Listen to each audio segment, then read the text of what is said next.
بسم الله الرحمن الرحيم الحمد لله رب العالمين وأفضل الصلاة وأزكى التسليم على المبعوث رحمة للعالمين نبينا محمد وعلى آله وصحبه أجمعين أما بعد. السلام عليكم ورحمة الله وبركاته. Jazakumullah khaira for being here tonight. As you all heard, the topic will be about what is really happening in Syria. And the question is because people are complaining that they are not clear on what is really going on. And I ask you simply, why would be that? Why would someone trying to know the truth is unable? And the answer is very simple. From the beginning, there was blockade, there was siege on the media, on everyone trying just to convey what is going on. The problem is many people forget. If you're not living what's going on day by day, month by month, you would forget. After some time you would forget and you say it's just like any other conflict. No. From the beginning, for 8 months, anyone who was in contact with the media, anyone who was trying to take any documentation, any evidence, to send it outside, he will be either killed or persecuted, put to torture, and that happened in many cases, in many ways. One simple case, and this happened to my friend. My friend, my colleague, he owns a bookstore. Not only bookstore where they sell books, but also he is a publisher. And I dealt with him several times. I published 2 of my books with him. So he owned in the city of Douma. This is about 11 kilometers from Damascus. He owned a bookstore, 2 stories, and he paid a lot of money to do that. And he finished it 2 years before the revolution started. So one day, and I didn't know, because when this happened, he was in Kuwait, he wasn't in Syria, he himself, the owner. But the place was open and functioning. And I saw on TV that the army entered that bookstore. It's called Dar al-Nawadir. Dar al-Nawadir, that's the name of the publishing bookstore. They entered there and they destroyed everything. And I was wondering, what's the matter? So I called him. I said, what did you do? He said, how did you know? I said, what do you mean? It's on TV. And he laughed. He said, one of the numbers that the army, they watch, that there is one of the numbers that he owns, because all the numbers is under his name. For his employees, he got a discount. So instead of you buying individually a cell phone, he bought the lines for everyone. He said one of those lines, they checked and they said that a message was sent to Al Jazeera television. That was the only reason. I said, so now what? He said, they destroyed it. I personally cannot go back. If I go back, they will imprison me. This is an incident that happened to one of my friends. He told it to me directly. So anyone who tried just to convey what is going on was not allowed to. So when you wonder what is going on and why we don't have clear image of what's going on, the answer is very simple, because you're not allowed to speak the truth. You're not allowed to know exactly what's going on. They have only one version. They want you to believe it. That's all. From the beginning.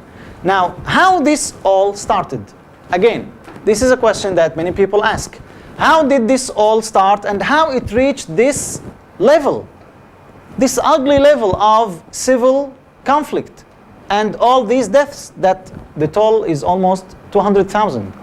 And when we say 200,000, those are the ones that are documented, that there is an evidence.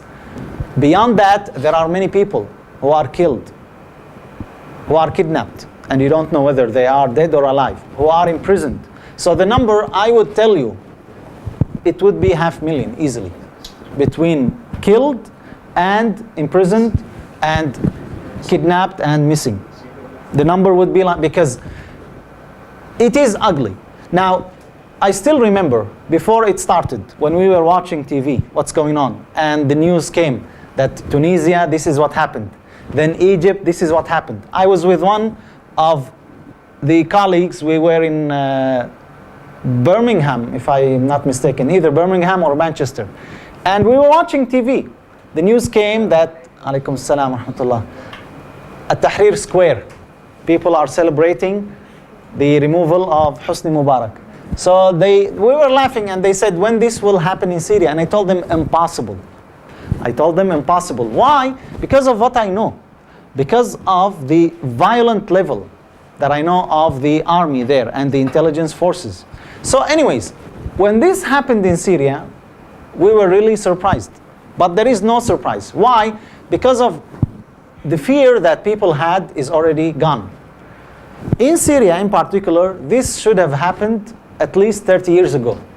What many people forgot or don't remember is that in Syria there was an attempt of a revolution and it was crushed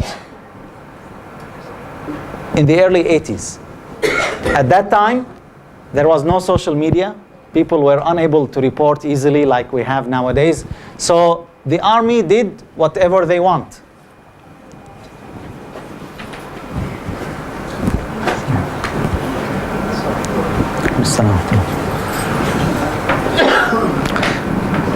Okay, so the army did what they want, and they killed over 40,000 people. 40,000 people, we're talking about early 80s, in a matter of week. And my wife, she's a witness. Not she herself, but her family, because there are entire, what do you call here, lorong, what do you call here, a small street, and area, an entire area that is leveled with the ground. And it's gone. There are entire families disappeared. Nobody is left. Men, women, and children, all. So this is an idea, only an idea of what is happening. And I will come to the details, inshallah. Let me ask you this very simple question. And you hear in the news, whenever something happens in Gaza, or in Syria, or any place in the Muslim world, don't you feel bad? Don't you try to do something? I'm a witness that many people here, Jazakumullah khair, including Anida also, they helped and they contributed for the people of Syria. Yes or no? So if I'm in position of authority and I am elected as a president or as prime minister, would I let my people suffer? What do you think? Would I be true leader if I let that happen? So now, how many refugees do we have? In Lebanon, over 1.5 million. Turkey, roughly the same number. Jordan, and this is the first time this happens. Syria used to be attracting point, receiving end, not the other way around. So what was the attempt of the government, of the people there, to help those people? One single attempt. Nothing. Actually, when it started, and there were refugees, by the way, how it ended there, how they became refugees. When people refuse the government, and they refuse this regime, and they say, we want our freedom, that's all what they are asking for, and they are faced with armed forces that destroyed their homes. That's how they became refugees.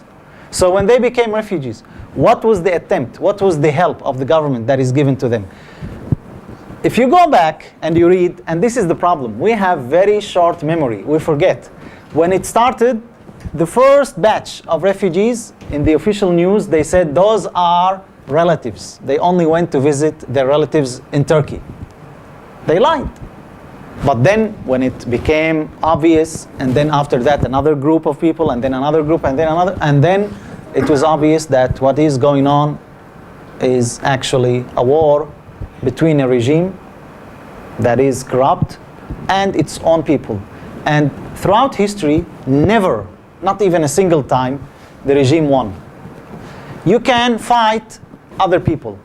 You can fight other countries. You could be weak, but Allah Azza wa Jal would make you victorious, just as what we witnessed with Gaza. But a regime that fights its own people, it will never win. But that's the problem. People don't learn from history. They're not learning. And actually, this is another thing. Now, when we look at Gaza and what happened there, the Zionists, they are brutal, inhumane. And they used different types of weapons, different types of strategies, and they killed a lot of innocent people, children, women, and we all saw that. If someone asked you, who do you think is more brutal? The Syrian regime or the Israelis? Alaykum salam. This is a very simple question. Who do you think is more brutal? If you look at it, you would see that the Syrian regime is more brutal for one simple fact. Israel is able to do 10 times more than what they did. They have very strong army. They have weapons of mass destruction. They didn't use that. Not that they care about the humans there, but they didn't do it. While in Syria, nothing except that it was tried against its own people. Chemical weapons. Who on earth would fire chemical weapons against his own people? Exploding barrels. And this is something at the beginning they denied that. But now, who has the Air Force? Who has that advantage? Only the regime. And they use that many times. So nothing except that it was attempted and tried against the people. So this is what is going on. But I understand it. Some people, they say we are confused or we are not clear of what is going on. One of the reasons is the recent crisis of ISIS. And people ask, are they correct? This is actually part of the problem, not part of the solution. And ISIS, if you look at it, you will have no doubt and no question that it is a very sophisticated operation by the intelligence regimes, including the Syrian one, because they did what they were unable to do. To infiltrate and destroy from within, that's much easier than doing it from outside. And that's exactly what they did. No single scholar, tell me one single scholar who supported what they are doing. Nobody. Yet they are expanding. Why? And you start asking yourself, why? Why is that? Definitely there is someone supporting them.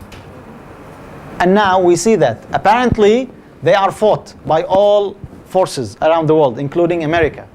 But in reality, actually, they supported them because they helped their cause. Now America can come again. And everybody would allow that. Earlier, there was opposition. We don't want another war. We don't want another invasion. Now, every single scenario, if you read in the news, if you read any analysis about the situation, no real solution except by allowing the Marines to come on land. And that's what they want. And it will be catastrophic, but that's what they want. So it is sad that people, sometimes they get emotional and they don't read. I tell you, wallahi, to us, maybe because I lived there, I saw what's going on, it's very clear. Very clear, just like day and night. It is very clear. But to some people outside, they might say, maybe those people who fought the regime, maybe they are wrong, maybe they didn't do something that is right.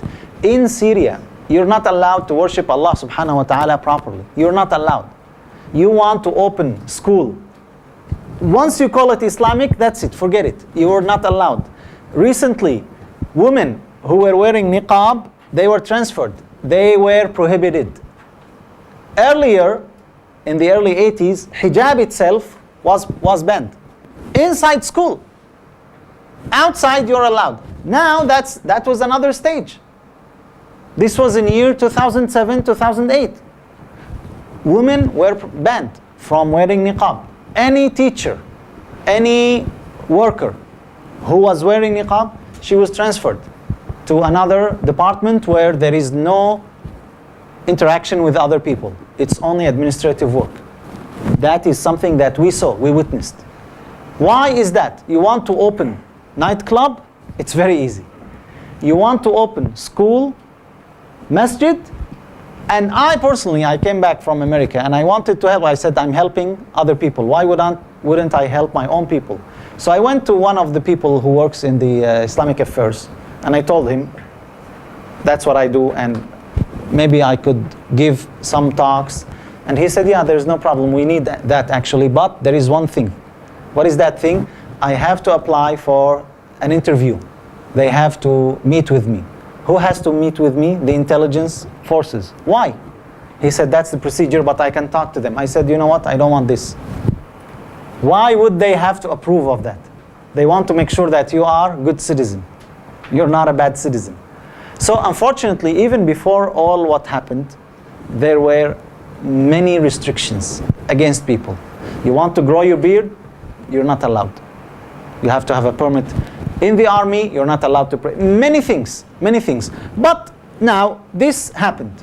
It started in Tunisia, it happened in Egypt, in Libya, and then it also happened in Syria. But I tell you, in Syria, it is totally different. Why? Syria is neighboring country to Israel.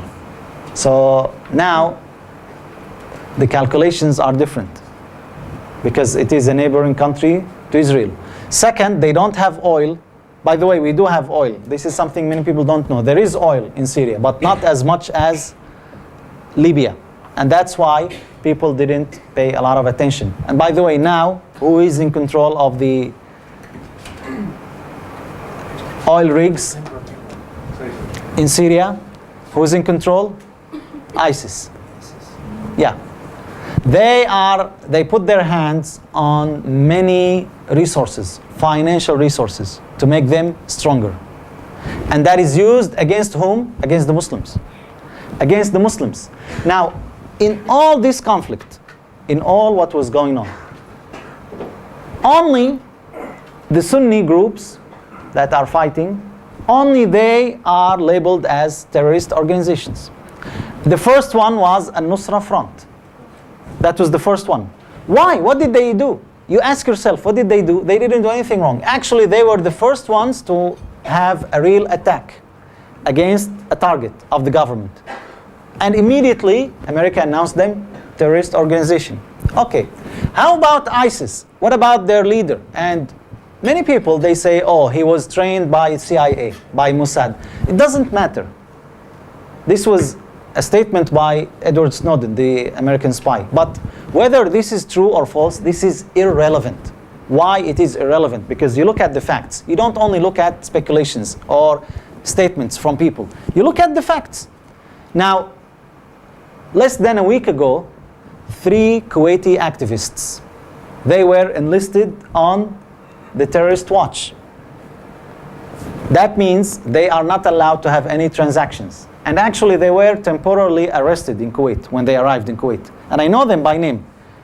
One of them is Dr Shafi Al-Ajmi. He was very active in helping the Syrians and trying to collecting money for them. The other one is Hajjaj Al-Ajmi. So those were blacklisted by the American government. Why? The accusation is communication with ISIS. Okay. How about the leader of ISIS, Abu Bakr al-Baghdadi? Until now, there is nothing against him. So you say this is a terrorist organization, but its leader himself is free to do whatever he wants. Until now, there is nothing against him. The UN, they held a meeting only to list the names of those 3 people. And they were listed. And consequently, Kuwait announced that it is complying with the decisions of United Nations. It didn't become now only a decision by the United States, but actually by United Nations. So Kuwait said, yes, we will comply. How about the leader? You are accusing me of communicating with terrorist organization. That organization, its leader, is free to do whatever he wants. It doesn't make sense. And this is the problem with many people. We are not reading the facts, what is going on. And that is what is going on. It was very sophisticated operation to allow the people to do whatever. Now, only now you hear Britain, Europe, entire Europe, France including, they visited a lot of areas in Iraq. Why? Because there is a minority, the Yazidis. And the claim was what? ISIS was killing them. Now, maybe this is true. And we are against any killing for any innocent person, regardless of their religion. But how about the last 3 years? What did you do for that? Nothing. Exactly nothing. Recently, the news about James Foley that filled the entire world, beheading, Look at ISIS. You know why is that? Because it commemorates the first anniversary of the massacre that happened in Al-Ghouta, in Damascus, where people were attacked by chemical weapons. But nobody is talking about that. They forgot about that. They are talking about a single person. And until now, we don't know the truth. But many people said he was not actually executed. He wasn't executed. It was all an ugly show just to blind people and to divert their attention. And it worked. Nobody is talking about what happened. There was a massacre. 1,500 people, many children and women, they were killed in one night. And nobody talked about that. A few years ago, less than 2 years ago, Obama said that this is a red light. This is a red line. And you cross it, and that was the chemical weapons. Okay, so it happened. Where is your red line? Nobody is talking about that. You don't expect from the enemies of Islam to support you. That's a fact. So people ask, if that's the case, then the people themselves are having a revolution. Why until now they're not successful? There are many factors. On the ground, there are many factors. Numbers, yes, there are numbers. People have more numbers. But what is the problem? The problem is you have thousands of people, but they are on the lower level. On the higher level, you have the people who are supporting the regime. The regime would never allow someone to reach that level, whether in the military or in the government, unless they make sure that he or she is 100% loyal to them. That is the problem. So imagine you have only a pistol or a knife and you are fighting an airplane. Now it could work, and Allah Azza wa Jal, His sunnah is that whoever was sincere and fought, He will support him. It could work, but generally it's not equal. And that is the problem. Many people are killed. On the ground now, most the country of Syria is not in the hand of the regime. But what counts is actually the capital, and the capital is with them. And there were some attempts. What was happening on the ground?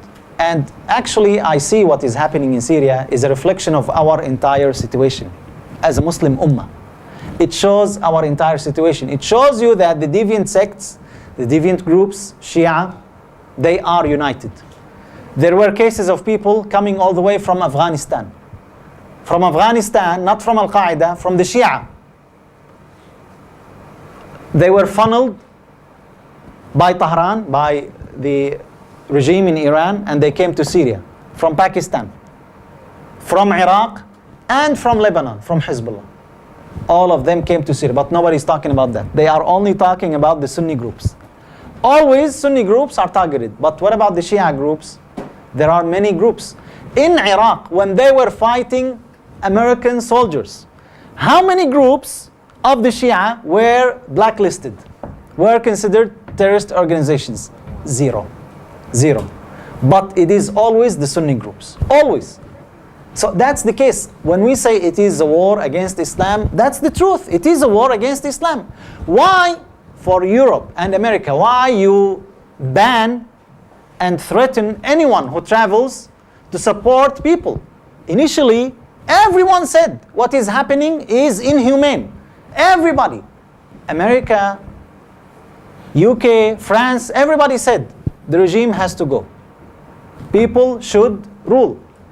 Okay, so you agree to that. They say, yes, this is brutal. Okay, so if I feel that I can do more and I go there, why would you imprison me for 20 years and you consider me terrorist? Why? But when someone goes to Israel and fights with the army there against Muslims, that's fine. They actually have interviews with some American citizens and they ask them why you're going there, and they say this is a good cause. That's a good cause.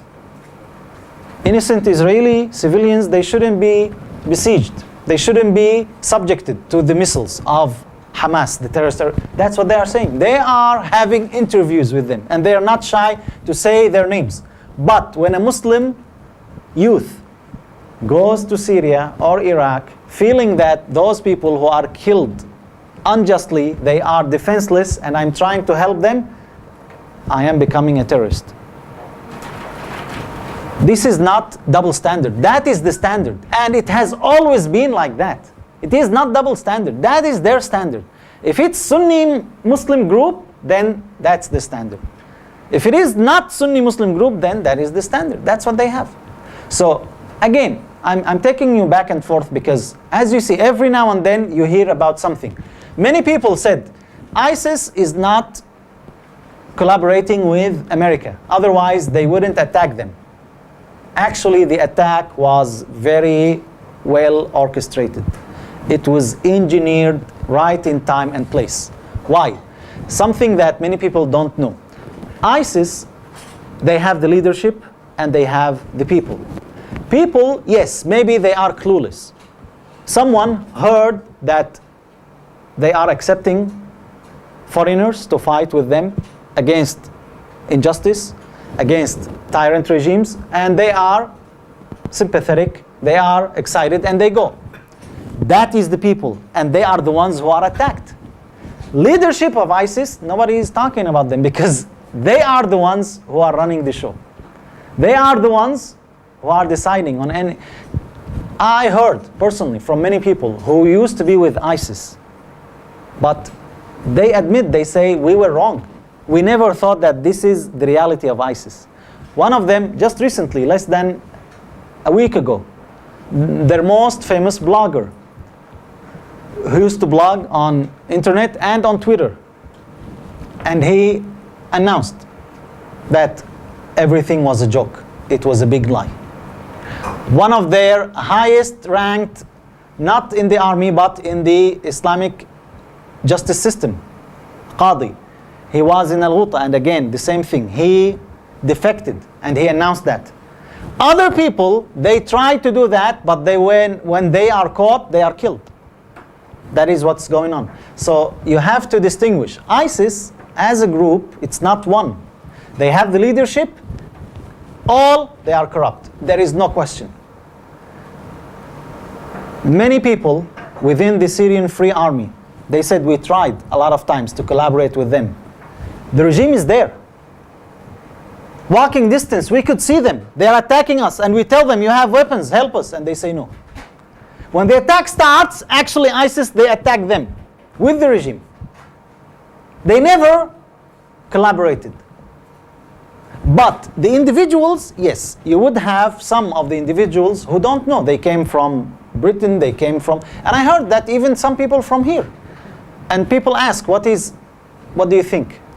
Personally and generally, I don't think that this is a good idea. It's not right, for one simple reason. You're going there to help people. You believe that this is jihad. And inshallah it is. But you're coming from a foreigner country. You're coming from foreign country. You're coming from here. You are a foreigner. You're coming from Malaysia. You go there to help the people. If the people you want to help, they themselves are telling you, we don't need you. They don't need manpower. What they need is resources. That's what they need. Skills, expertise, finances. That's what they need. So you're going there and you're saying, no, I want to help, but they don't want this help. So how that is going to be helpful? This is my message to anyone who thinks that he's doing good. May Allah reward you for your intention. You might have a sincere intention, but the action definitely is wrong. It is wrong. When you come back, you will be also in trouble. You will be subjected to legal scrutiny or any imprisonment. Allah knows best. So you can save yourself from that. Nobody is telling you not to help. Everyone wants to help. Everyone has a good intention. But when you help someone, you should help the way they want, not the way you want. I want to help you, I ask you, what do you need? I don't do whatever I want. I ask you, what do you need? And whatever you tell me, I'll try my best to do it. That's how it works. That's how it should work. So that is my message to the people there. So now, again, people ask, so why so far over 3 years and nothing happened? I believe it is the most difficult revolution, the one in Syria. Because it's not only, you're not only fighting a regime. That regime is collaborating on the highest level with Russia, with Iran, with the other groups, Hezbollah, And as I told you, from Afghanistan, from Pakistan, all of them are coming to Syria. Why? Many of them, many groups. Some individuals, when they are caught and they're told, what brought you here? They said, we are defending the sanctuaries and the places of the imams, their imams. Where are they? They are in the north, in Aleppo, where there is no such thing there. Even if they are telling the truth, that would be in the south, not in the north. So you are way off course. You are way at least 500 kilometers away from your target, and nobody talks about that. When it started, many Muslim countries, they declared their support because no one would let this happen. I mean, if you see an animal in the street, shot dead, you would sympathize with that, that this should not be happening, even against animals. And you have seen that against human beings. It doesn't make sense. Someone just chanting, that's all. Chanting, saying, I don't want this regime, down this regime, and he's shot dead. And then another one who's attacking Allah Azza wa Jal openly, and he's rewarded. And you still say this is a good regime. That was the case in Syria. For over 8 months at the beginning, their only word was peaceful, peaceful. They had no weapons, no arms whatsoever. And the regime tried to change that. They took some pictures, some clips, they recorded some clips in the masjids. I remember that exactly. And they said, this is what they found in the masjid, in Dar'a, in the old masjid, that people are gathering arms to go against the government. And this was totally untrue. For 8 months, people were killed. For what? They were just saying, we want to be free, that's all. And they were killed, they were shot dead. So everybody was shocked. People were shocked. The news came that this shouldn't happen. This is wrong. And the countries announced that we want to give our support. But where is the support? Only fractions. Only crumbs. That's all. Saudi, Qatar, Emirates, and the other countries as well. The best country so far was actually Turkey. So far the best country was Turkey because they opened everything, even free medication. This is something that is exceptional. Other than that, most countries, but you ask yourself why? What is the reason for that? Saudi, they announced pulling their ambassador. And all the Gulf countries, they followed suit. Usually Saudi is the biggest country, so everyone in the Gulf, they follow them. Kuwait, Qatar, Bahrain, Emirates, they did that. But then what happened? That's what many people don't know. They got serious threats from the Syrian regime directly. They said, you're not better than us. You think you're better than us? If you don't stop your open support to the revolution, we will show you that you will have your own revolutions in your country that you will be busy with. And that's actually happened to an extent in Bahrain. That happened to an extent. So people, those countries, they had to stop. And that's what happened. This situation could have ended long time ago, but people are not willing. It is just a new day. That's all. 20 people are killed. 50 people are killed. It became only numbers every single day. No one is talking that there is torture, that this has to stop. No one is talking about that. No one is talking that there are innocent people are killed. They became just figures, just numbers every single day. That's all. And even people there, they became tired. Now, when someone says, I'm a reporter or I want to, they tell you, please leave. Get the heck out of here. We don't need you. What are you going to do?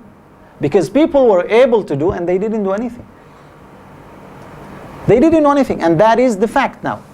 We have a lot of cases of people, they just tried to convey the truth. But then, so what? So what? Now, people are either refugees, injured, killed,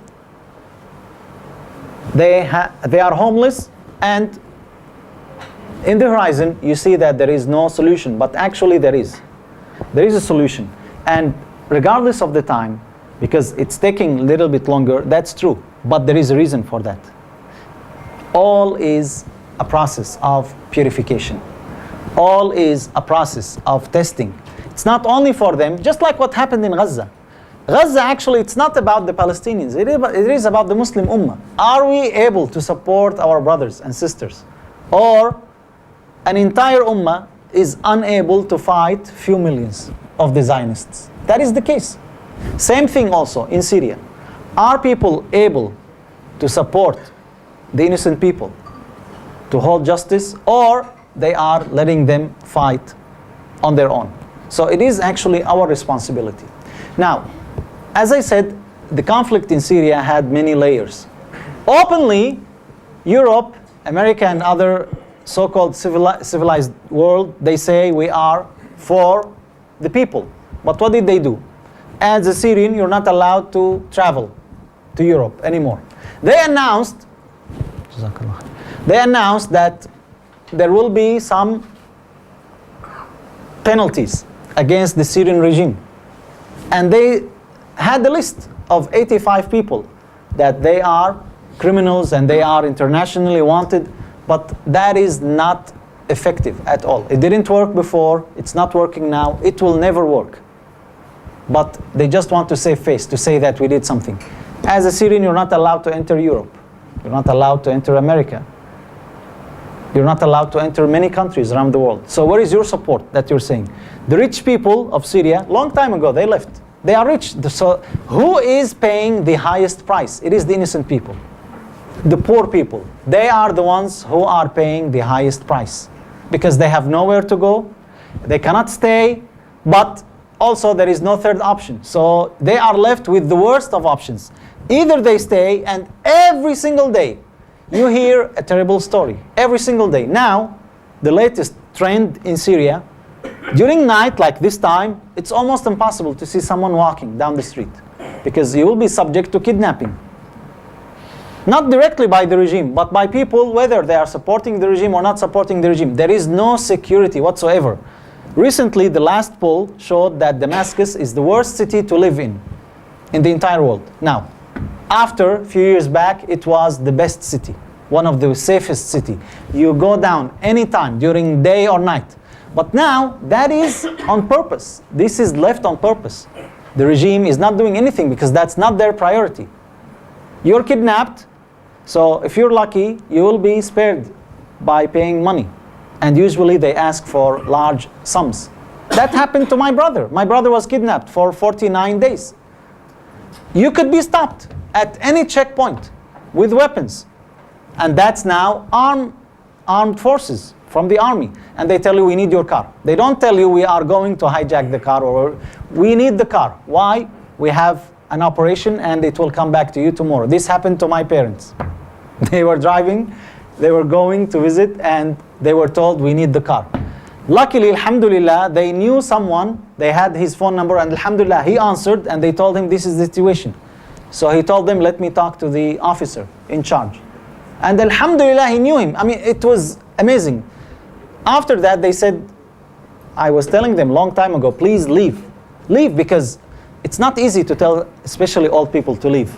They are used to something and they want. But I told them many times, leave. And they didn't want. They said, that's where we're living, and whatever happens, it happens. It's the qadr of Allah. But after that incident, they said, you know what, maybe it's better to leave. Because at any point, at any given time, someone with a weapon coming to you during the day, at the watch of everyone else, telling you, give me your property, give me your money. What can you do?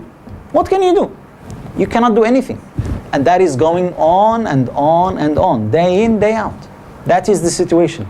This is with individuals. Now with people, many governments promised, we will help, we will give you weapons. Russia openly supporting the Syrian regime, sending choppers, missiles, even warplanes. Why? They say we had agreements. Europe, on the other hand, what did they do? They announced a ban on any arms to be sent to Syria because it is a place of conflict. So just think about it. One side is getting all the weapons, everything they want. Another side is told, no, you are in a conflict zone, you're not allowed to get anything. That was what's going on. Then they announced, okay, we'll give you. And I heard from many people, because they established now the revolution, one of its factors of success is that it didn't have so-called leader. It was a revolution by people.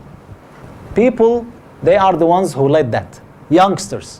When it started actually with youngsters from Daraa, from the southern city of Daraa. That's it. So when you ask who's the leader, there is actually no leader. But later on, they formed a council for the Syrian revolution to be representatives. And they were told, because I was in contact with many members, and they were told, you have to give some concessions, you compromise, and we support you, from America, from Europe, and they refused. They refused, so they were told, okay, then you face the consequences. More people are killed, more suffering for people, and that's it. This is what is going on. It could have ended long time ago. The situation could have improved a lot, but world is not willing to do that. Why? It is serving its own purpose. But subhanallah, Allah Azza wa Jal has a sunnah. He has His own way. That every time people try something, it will backfire against them. What they started in Syria and Iraq, ISIS, now it is backfiring against them.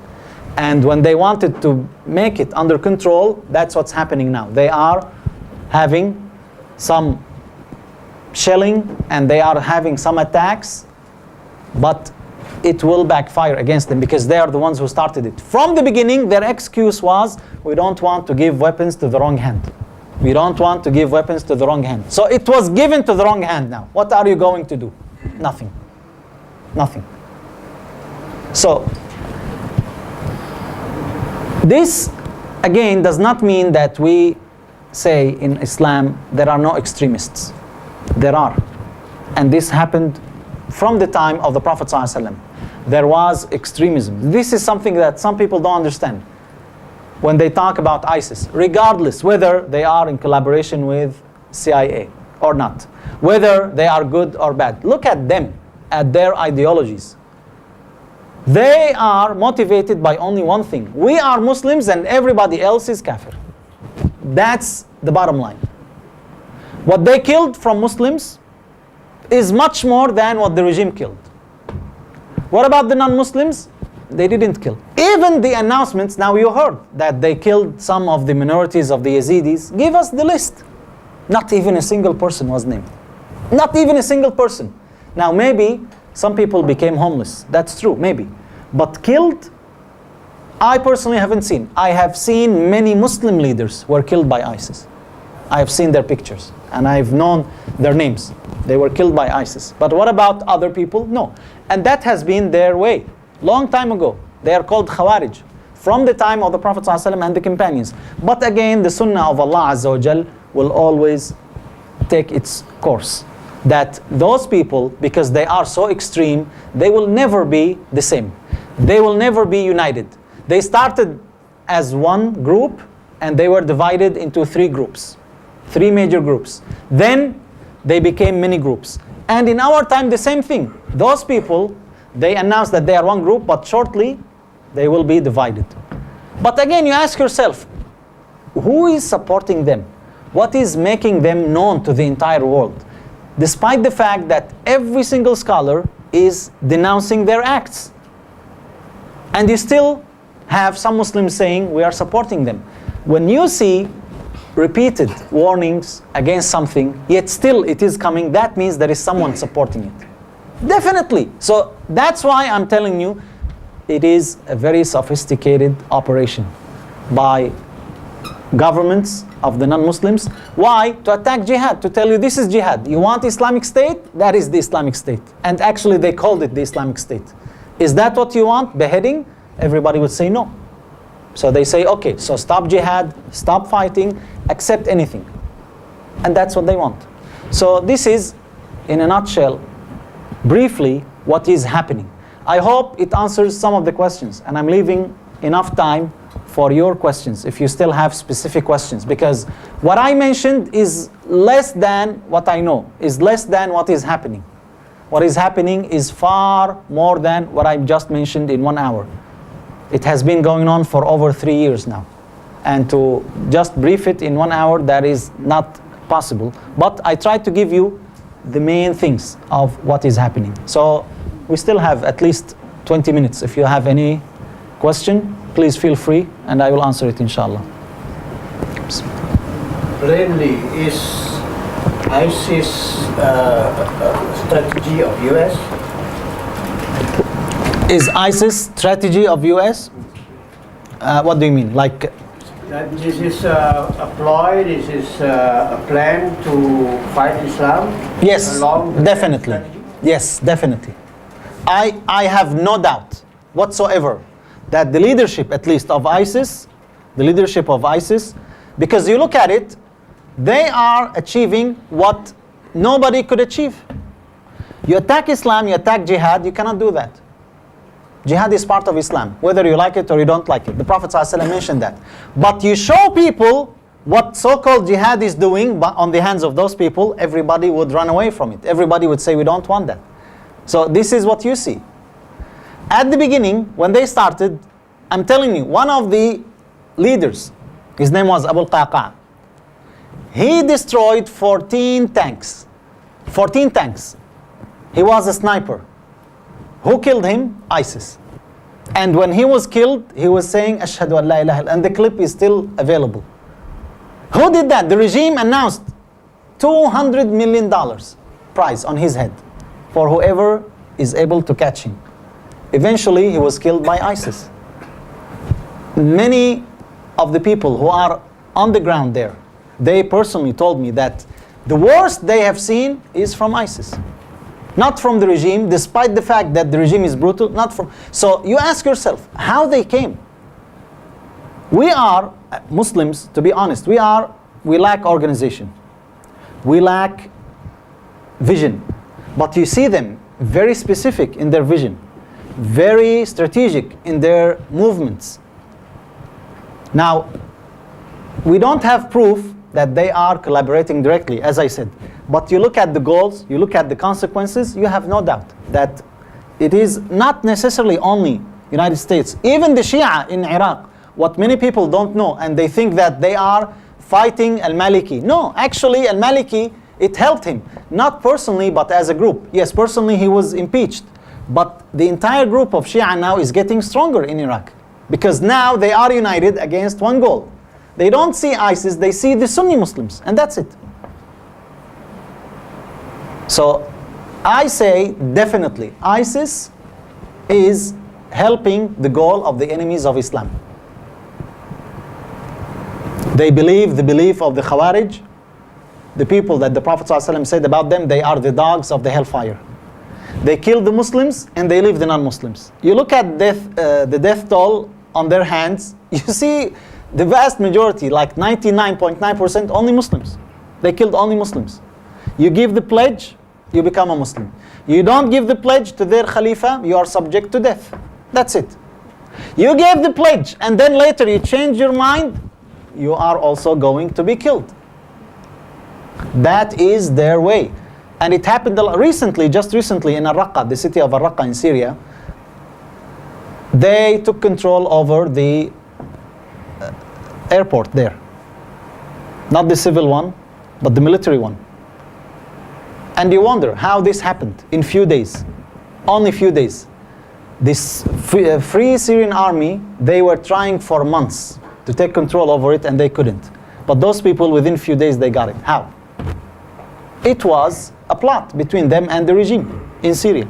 Now, the last statement from the regime, we are willing to cooperate with America, with Europe, to fight ISIS. So now it is open, their collaboration. The announced goal is what? To fight ISIS. But the real goal is that they are all one. They are all one. You find it hard to believe? You find it hard to believe? Yes, I find it very Why? Why?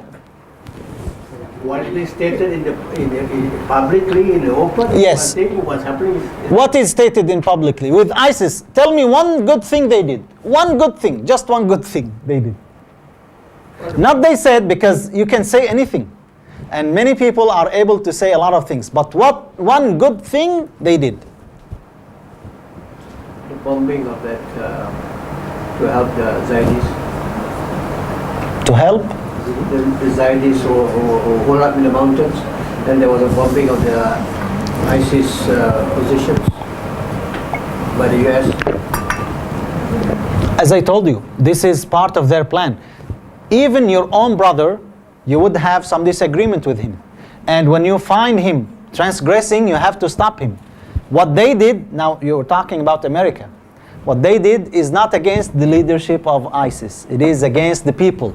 Because definitely there are many people, they are coming there, individuals, who don't know anything. And they just want to perform jihad. That's what they think. And that is a danger against America. So how you control that? From the leadership. You tell them, do this, and you kill them by dozens. In essence, ISIS claim that they are Sunnis. Yeah. Right. Yes. Therefore, they are going for this, of course, the institution, caliphate. Yes. Therefore, that's actually the very attraction that Muslims are going for. True. Again, as I said, you could say anything and you could pick some catchy phrases. Khilafah is something every Muslim wants. That is true. But like that, on the skulls and the blood of Muslims, the bodies of Muslims, definitely not. Now, let me ask you this. What makes ISIS more worthy of Khilafah than Boko Haram in Nigeria? Because they too announced the Khilafah. That is the problem now. And subhanallah, Wahab bin Munabbih, rahimahullah, one of the scholars of hadith, he died in the year 113 or 114, very early. He was born in the year 34, only 23 years after the death of the Prophet ﷺ. He says, I have never seen a group worse than the Khawarij. And they were never united. Whenever they are one, Allah Azza wa Jal divides them. And if they were to control, there will be no life for people. That was his statement from over 1200 years ago. And now you see the reality of them. It is only temporary time that it is serving them now, but eventually it will not work. So you have ISIS there, and you have Boko Haram, and maybe some group somewhere. So who gives the right to this one or to that one to announce the Khilafah? Khilafah is not an objective. It is a means. If you are able to obey Allah Azza wa Jal, to implement the commands of Allah, that's all what matters. Everyone wants to be under one ummah, one nation, but not like that. Okay, this is easy to be said, to be claimed. Just to add to your, I just read somewhere on the internet recently that ISIS has declared Dr. Yusuf Qaradawi as kafir. Yeah, not only him. The leaders, I'm telling you, they look at anyone not from them as kafir, including us, including the Syrian people. The leaders of the Syrian Free Army, all of them, according to ISIS, are kafir. That's why they are fighting them. Most battles are taking place, it is by ISIS and them. They stopped a lot of jihad. Many areas now is under the control of ISIS. Why? Because the Free Army, this Free Syrian Army, they were attacking the regime and they were able to take control. So instead of ISIS supporting them, it's fighting them. So the regime is benefiting. This didn't happen once or twice. That was the case almost every time. You never find them collaborating. Many times they were invited. Let's come.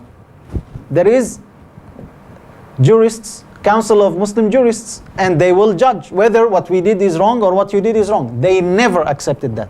It's my way or the highway. That's it. That has been always the case with them. They consider the entire Muslim population kafir until you give the pledge to their leader. That's it. You mentioned that the West wanted some concession from the Free Syrian Army. Yes. What was the concession they wanted? Long-term peace with Israel. Don't mention anything about the Golan Heights. Of course, that's just to give you a few things from many things.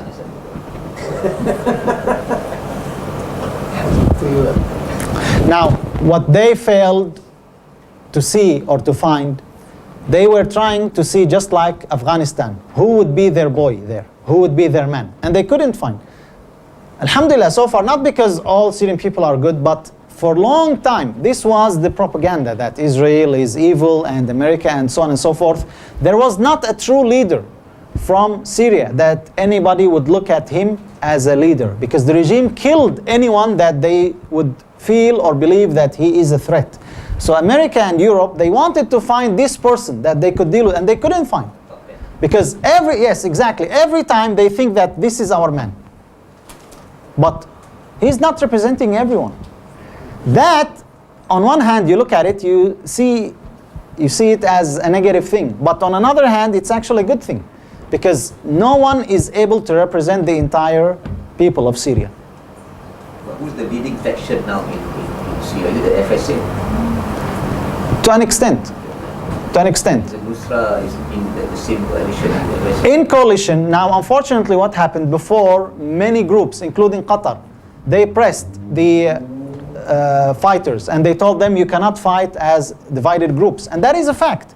This is one of the reasons why the situation took longer, because even at the time of the Prophet ﷺ, if you're not united, you will lose. And that's what happened in the Battle of Uhud. So if that happened to the companions of the Prophet ﷺ, how would you expect that not to happen to you? And everybody is having an aim, everybody is doing his own thing. So you have to be united. And they were united. They were promised, when you are united, you will be given. So they established the army, Islam army, the army of Islam. But in reality, it was not actually united.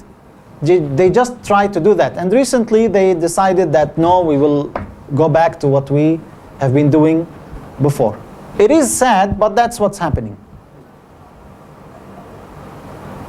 All the rich Sunni states like Saudi, Qatar and all that. Yes. Do they see all these weird plans of America? They are part of the problem. They are, as I told you. Now, what did Saudi do? Exactly what they did with Egypt, for instance. The first country to be visited by Morsi was Saudi. And they welcomed him at the beginning. But then when they felt that this is a threat to them, he is elected openly by the people. So they felt that this is a threat to us because they are not elected openly by people. So, and we are saying we are the representatives of Islam. Let him go. And that's what they did. So now, they are part of what's going on also in Syria.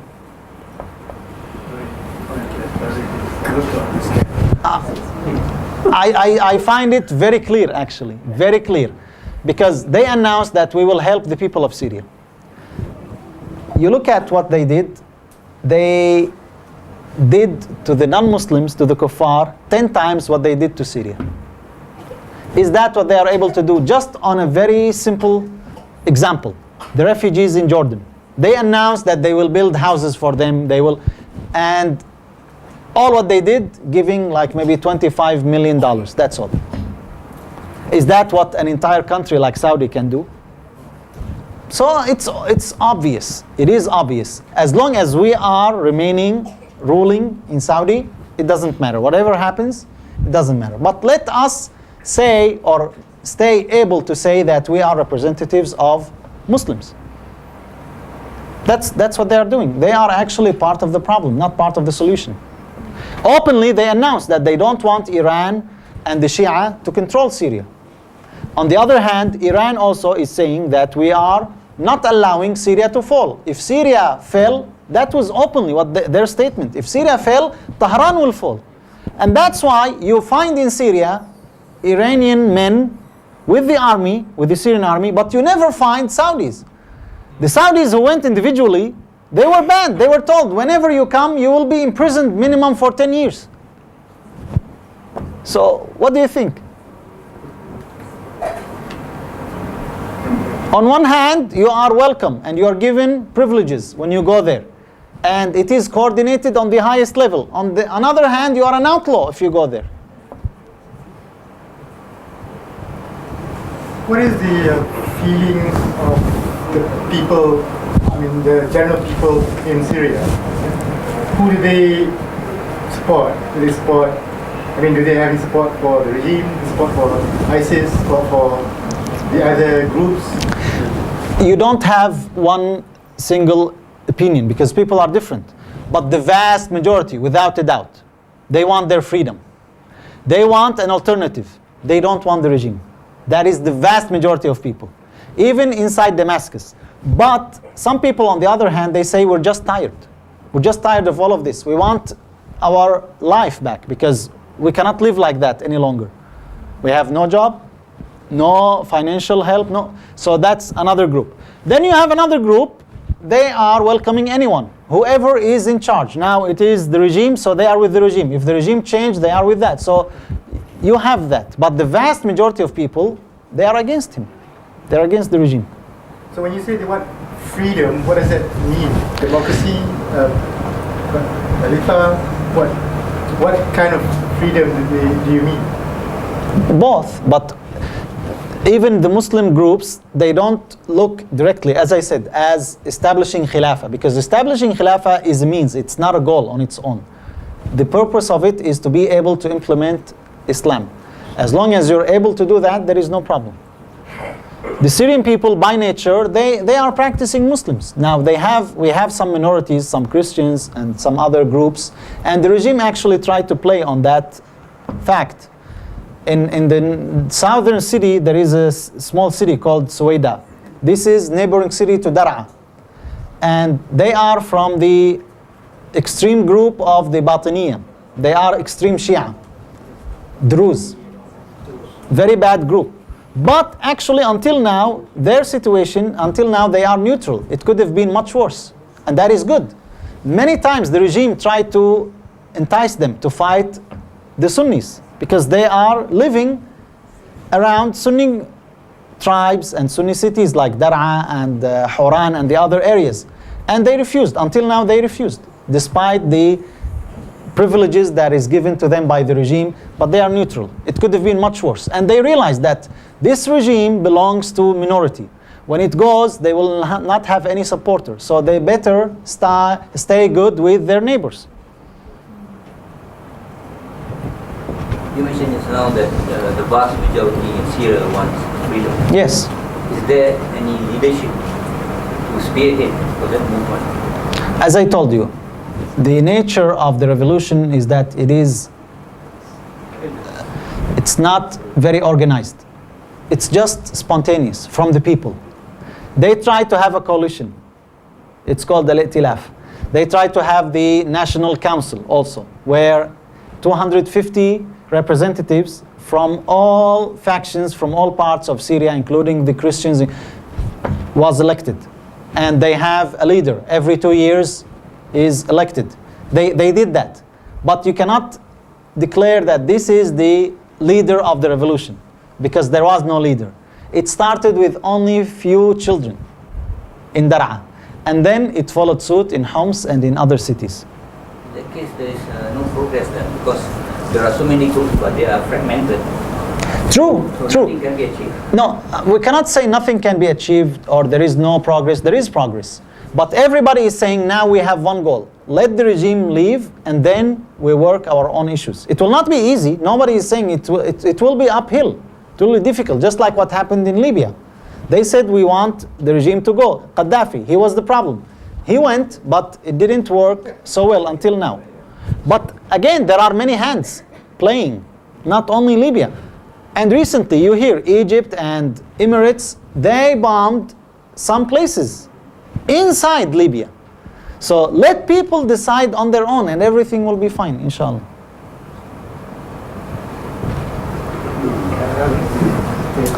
Things look very bleak for the Muslim future presently.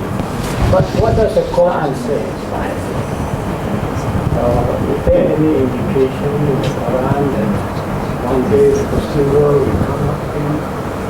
Is there anything? In the Quran gives you general statements, general things, not specific things. The Prophet ﷺ mentioned a lot of things about what's going to happen, especially in Syria. And you find that, you see it true. You see the reality of what the Prophet ﷺ said a long time ago about what's happening in Syria, what is going to happen. Quran gives you general statements, general facts, regardless. Remove the name Syria, put any name you want. Labels.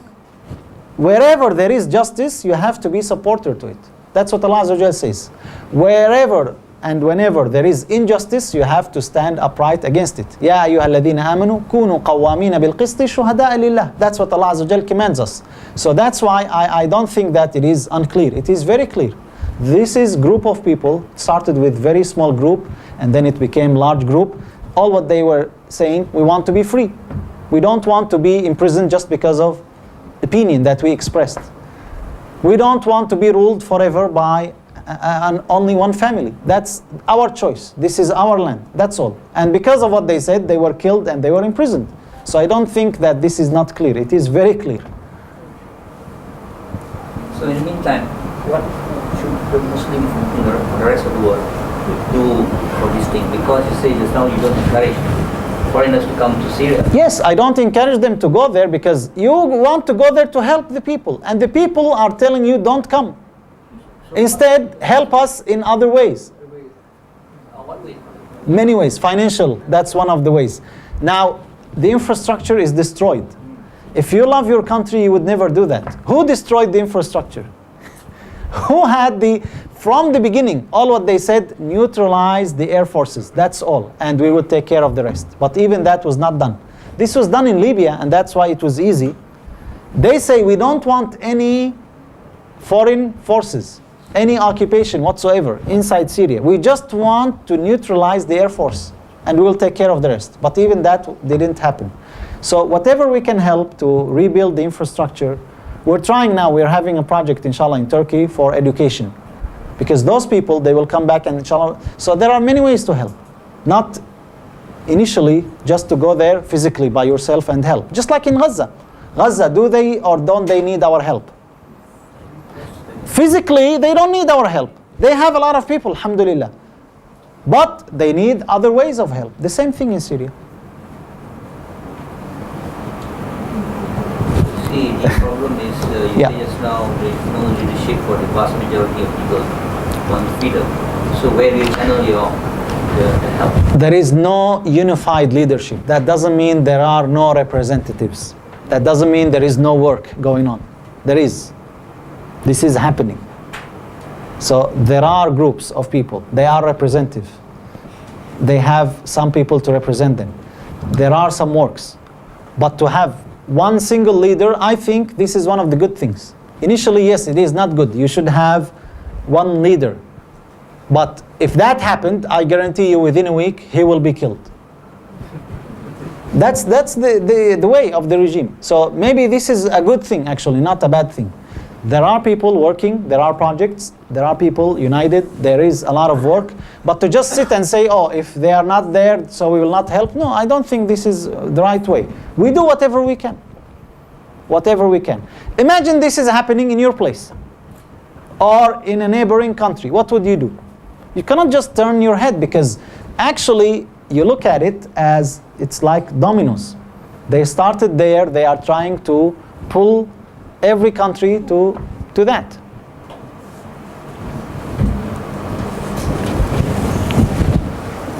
Yes? Is this near Shia Sunni warfare or is it civil war? It's multi-layered warfare. On one of the layers, you have the Sunni Shia. Okay? Because it was open. And it actually extended to Lebanon, where Hezbollah is strong and having control, so the Sunnis are fed up with that and they try to do something, and there was some more. In Syria it is the same. That's one layer. Another layer, you see on one side Saudi, they are announcing, that's openly what they are saying, but not in reality. They say we are supporting Sunni Muslims. On the other hand, you see Iran. So that's another layer. Then there is another layer, Russia, with China on one hand, supporting the regime with forces, with intel. And then on the other hand, you find Europe and America. They are saying we're supporting the people. So it is actually multi-layered warfare. I mean, literally, at one point in time, there appeared to be the rebels were winning, and then all of a sudden we saw that the government forces took back control of most of the cities. So where are they now? Now, as I told you, the vast majority of the country, over 75% of the country, is governed by the Free Syrian Army. 75%? Up to 75%, yes. The only standing cities until now, you have Damascus, that is the capital, and that's what matters most. The revolution will not end until the capital falls. And the people knew that, and they tried that. But the problem is they were infiltrated. It wasn't easy. They tried to have a lot of fighters coming in civil clothes without any weapons inside Damascus, and then at a certain point in time they will all start fighting, but that didn't work. Few days before the deadline, the plan was uncovered. It was exposed. So they were infiltrated. So you have Damascus, you have the coast, only few cities, Tartus and Latakia, and then you have the city of Hama. Now this city is surrounded by free areas, all of it. But the city itself, so aside from that, the entire country is not in the hand of the regime. The entire country. So what happens, I'm telling you, you have a regime with air force, with warplanes, and you have people with rifles, with some missiles. That's it. But they are gaining ground. And America and Europe, whoever is interested in keeping Muslims fighting, keeping countries surrounding Israel weak, when they see that this party is winning, they they let ISIS do its work, they let the regime do, and then when they see the regime is killing from them, they announce, we will give you missiles, heated missiles and targeting. So it is a game. That's what they are doing. But eventually, I'm telling you, eventually they will reach a point where the regime will have no people to fight, because they are fighting their own people, and you could do that for only that much. You cannot do that forever. What is the situation with the Kurdish people in the north? Kurdish people, that's another another part of the puzzle, because they want their own government. And they were successful in Iraq to do that. They tried in Turkey, they were not successful. Same thing in Syria. For over 40 years, they were persecuted. They were stripped from their civil rights in Syria. So when the revolution happened, at the beginning, they were actually supportive. Very supportive. But then what happened when they noticed that they will not get what they are looking for because they want their own country?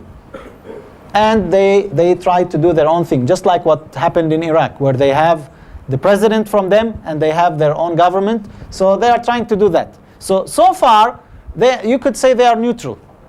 They are neutral, but they're not with the regime. If they had to choose one side, they would choose the side of the Free Army, because they did that before. Any other questions? Saudi is not helping Hamas to. Yeah. Basically, they just leave their way to get around.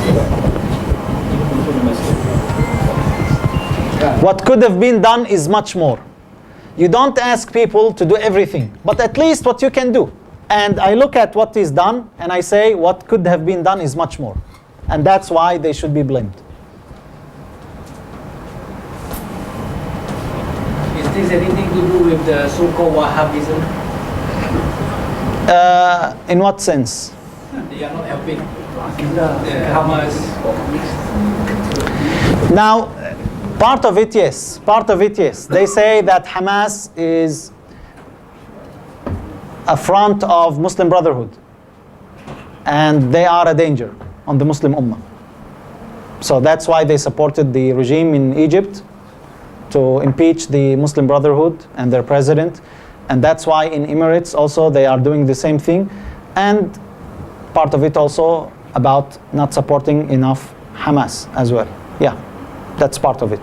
If I may add, I think the Saudi government is more concerned about any revolutionary movement. Yes. Because they will affect their own survival. Yeah. Nothing to do with your Aqidah or anything. No, but you have to remember that they always try to picture themselves as representatives of the Muslims. They have the Kaaba. So they cannot just turn a blind eye. So they have to say, whether they support it or not. Of course, the bottom line is, as long as I'm able to rule, that's all what I want. This is why whenever there is a fatwa supporting them, you will find it everywhere. Demonstrations prohibited. So that's it. It is haram. It is against the rulers. So don't do it. So anytime there is something like that, they will do it. But yeah, in reality, they're not support, because they have, in Saudi, they have many people in prison. I know some people individually, personally, I know them. They were imprisoned. What is the charge? There is no charge. They were just helping Syrian people. You announced that this is a good cause, that not fighting, we're helping them. They were imprisoned. Many prisoners in Saudi. They didn't go against the government. They didn't carry weapons against them. They just expressed their own opinions. So unfortunately, Saudi is part of the problem.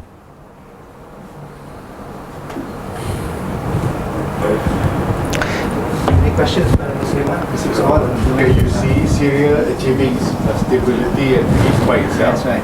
When you see Yes, definitely. Now, when, I cannot predict exactly when, and honestly it doesn't matter. Many times Allah Azza wa Jal reminded us that the end result is not our problem, is not our responsibility, whether soon or later. Our responsibility is to do whatever we're supposed to do. You cannot go on top unless you go downhill. So it is like, as I said, it is kind of purification process. It will get ugly before it gets better. So inshallah it will happen, as long as people are able to be united, as long as nobody from outside is allowed to put their hand inside, because that's the problem now. Whenever we try to do things on our own, inshallah, yes, I can see that. Whether it is after 10 years or 15 years, Allah knows best, but it will happen, inshallah. there will be a solution. There will be a solution. Of course. But I think the process doesn't involve Syria alone. The politicians. True, that is part of, yes, exactly. You cannot look at Syria only because of the location.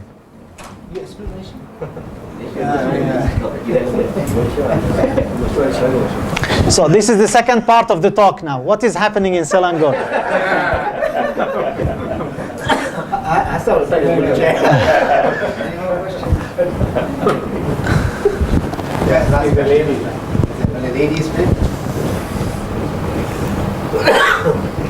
Okay, Jazakumullah I khair. just thank for tonight's speech. But at the beginning of his talk, he mentioned that there was siege on media. Yes. So my point is that if you look at all Muslim countries in Malaysia, is there a free and balanced media? That's crucial for us to understand what's happening. Without a free and balanced media, we'll always be in the dark. We make assumptions which are not correct. And we interpret laws according to our whims and fancies. And we give powers to person who have the powers to do things, you know? That kind of thing happening. That's one of the weakness in Muslim country. Yes. A fair and But now again, they were able at some point to control the media. Now with the social media, you have everything open. Then from what I heard from Dr. Stock, there are a lot of factions. Yes. The idea came to me while looking at this very story. Malaysia has concocted a unity government concept, you know. Whether that's applicable in you see a unity government. Of course, in Malaysia, there's a selfish intention because the minority wants to get back into power. They want to form unity government, you see. But is that can it be done in Syria? A unity government between free regime unity. There has been a lot of talk about that, but here's the simple fact. You talk here in Malaysia about only difference in opinions, difference in political agenda. There, you're talking about people, they paid the price of the blood of their own children. So how would you expect from someone who lost his entire family to say, okay, you know what, forget about the past and it doesn't work. And unfortunately, you look at world organizations like Amnesty and other they say we are neutral, but they are equalizing the victim with the butcher, with the criminal. That's the problem. They say, look at the Free Syrian Army. They are committing atrocities. You don't see what they did. Now, maybe one of them, because we are humans, we're not robots. So you don't expect everything perfect. I saw my entire family killed, cold-blooded, on the hands of someone. How do you expect me when I see him to say thank you? Or of course I will react to try to retaliate. So I don't think it will be the same. It's not the same. That's right. There are a lot of physical fighting, a lot of blood. Yes. In Malaysia, we have repressive. Alhamdulillah, and here, In Malaysia, we have repressive laws like Sedition Act. So be careful. What you say, Don't say or I tractor, can say, I cannot defend you, but I also be charged. So that we have a lawyer who can. so you have to be careful what you say. Recently, with new development, you see the trend. I'm not going to say anything. The trend is in Malaysia raising the laws to silence the people who say something which is right and correct, including the Wahhabis. They can also be charged for sedition. Anyway, thank you for Jazakumullah coming tonight. I just remind those first timers here. We have organized Anida this Wachana every Wednesday night. For example, the first week we have the Hadith lecture on Ustaz Savizan. The second week of the Wednesday night is by Ustaz Hazrizal, talking about history of the Turkey. Yes. And then the third week we have Ustaz Anzaruddin. It's on Sunnah. Sirah. And the fourth week is open for any major topic. Maybe in the next fourth week can talk about slango. I don't know. Yeah, but I'm talking about it. But just to touch your point, I've been pushed by the secretary, treasurer to shake in every of this Wachana. We have a token charge of 10 ringgit. After the Wachana, we have small refreshment. So in the end, with tasbih kafara. سبحانك اللهم وبحمدك أشهد أن لا إله إلا أنت أستغفرك وأتوب إليك. بسم الله الرحمن الرحيم. والعصر إن الإنسان لفي خسر إلا الذين آمنوا وعملوا الصالحات.